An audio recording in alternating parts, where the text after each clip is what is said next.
So in the decision on what kind of story you want to tell, I just recently did a video. If you want to check it out, the link to it will be right here. And put my hand close to my face so it shows. There you go, right there. And so if you want to see a series of genres that can be played through, that's an example list. And I go through what they each one are kind of like and what they kind of feel like for the purposes of deciding what story you want to tell. Just an assistance if you really don't have an idea. But there's a lot of properties that have certain flavors. For example, if you are familiar with the Dungeons and Dragons brand, they have the Raven's Loft stories, which are gothic monster stories. If you go into Tomb of Annihilation, it's very much a jungle in Indiana Jonesy kind of feel to the story, along with long undead kind of thing. So there's a couple of different ones that are specifically out there. But if you're looking for example, one like you're wanting to run the story from a direct, movie theme or whatever you've seen you want to play through, just find a clear understanding of that, and then we'll go into more to what you can do to embrace that as we go along. So that means that when you're talking about bringing your players onto line, you need to engineer just the right motivators to bring your players alongside the story. So if you have been running a series of one-shots and you have a certain group of players that want to play a certain group of characters, you need to coordinate your mindset with the mechanics and come up with the things that might drive the players to act along the pathway that you want to get to. And that means you need to be able to convey the details of the setting, the setup, the conditions, perhaps a little bit about the nemesis or the bad guys to suit the story. If you are doing, for example, a film noir, tell the players that one example would be the players get to speak their actions in third party until there's conversation. So they can say, not third party, but past tense. They can say, I was walking down the street and I felt this way, or I walked into the bar thinking about this, or whatever, just as in a film noir motion picture, so that it'll feel like the genre you're trying to emulate. Also, that means you need to convey the details in a way that makes sense to that. So if you are doing an adventure on board a ship, for example, you're doing a nautical story, then make sure you describe things in terms of port and starboard, fore and aft, which means you have to get familiar with the terms mean, and knowing that, for example, port is short, therefore it's left because left is shorter than right, and then starboard is the to the right. Once you get these kind of terms into your own head, then it makes it easier for you to convey the information, so that it keeps the players inside of the suspension of disbelief.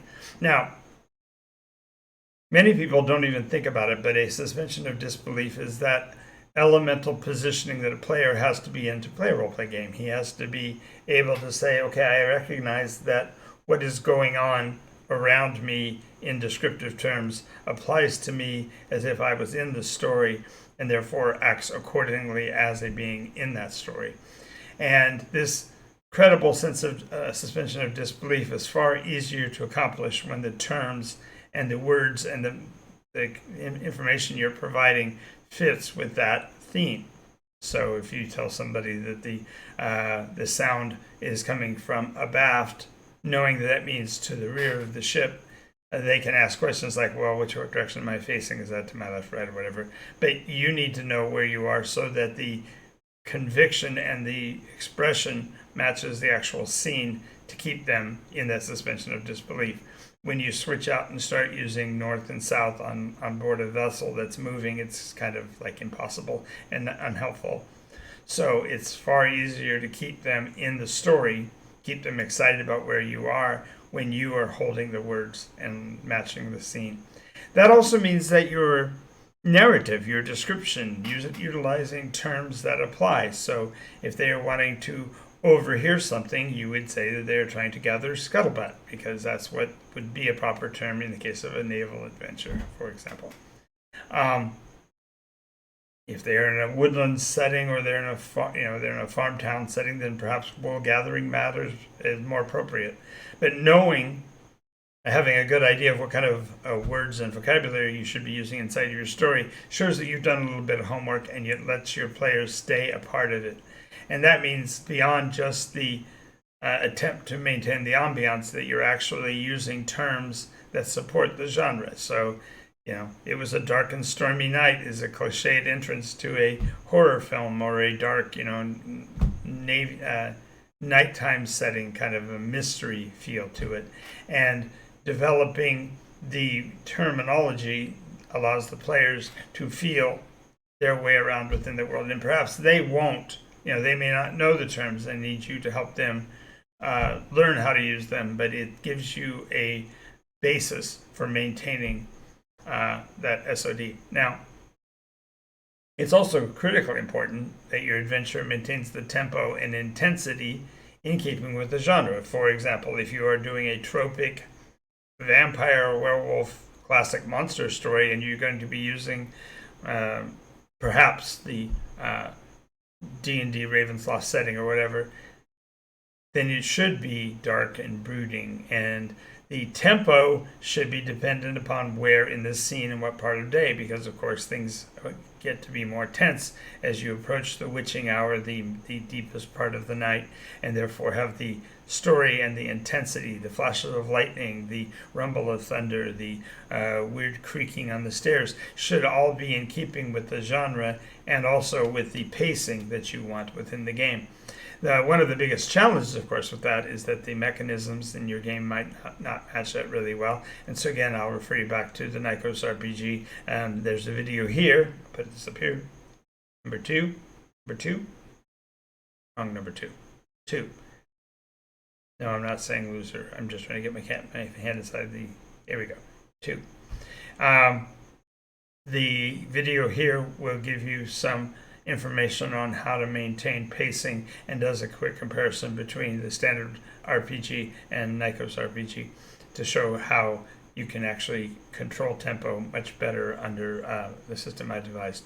Now, with that, therefore, you need to also be able to balance what the players want from the game. I mean, if you have set it up that you are going to be running, say, for example, Dark Souls Blood Magic, really hyper physically intense game session, then you need to be able to balance what the players expect to get out of it, what kind of creepy feelings that they're wanting to experience, the kinds of dangers and monsters. I mean, you wouldn't want to throw like a rabid wombat, silly monster creature at somebody who's running in a very much Dark Souls violent game, unless you're going to do something really weird or off the wall with the being. But the idea is that you have to balance what the players expect from the game with the experiences you're going to provide them. Because when you do that, when you match them up and you bring the players where they want to be in the story, that's perfection in a game session. Now, this means throughout the game session, you have to be consciously aware of the game's thematic elements. So, for example, again, going back to the Ravensloft example, the world actually is described as morose, and luck is clearly not on your side. The conveniences of life are somewhat restricted, and therefore play into that. Play into the pauper on the road is looking gaunt and teary-eyed and terrified because he's had to live, 2 nights on the road without any cover from under the baleful eye of the Baron or whatever. The conscious use of these thematic elements help your players grab a hold of and engage themselves with the adventure that you've set. Now, after this video, here in a few minutes after I've finished all of these points, I do have a second story theme I would like to go through, which will be specifically how to run a great ghost story. And when I do that, it'll give you some examples. Now, the last point here is that you need to create and maintain the perception of danger. If the game is lighthearted and fun, then you don't have to worry about this so much. But if you're doing these dark, scary, dangerous environments, monsters are around every corner, then you certainly need to be able to provide and continue to hold the player's feet to the fire with the idea and the perception of danger. even if you fully intend for the players to survive it and you're not putting them in a position where somebody might actually be killed, you definitely want them to feel the danger of the scene. Lots of saving throws, lots of checks against their skills. Those are mechanically great things, but more importantly, you need to put them in the situation where they feel it. Now, we're going to commercials in about 5 seconds here, so I want to thank you for maintaining so far. And when we come back from the commercials, we'll be setting up to run the second episode. Thank you so much, and I'll see you when you get back.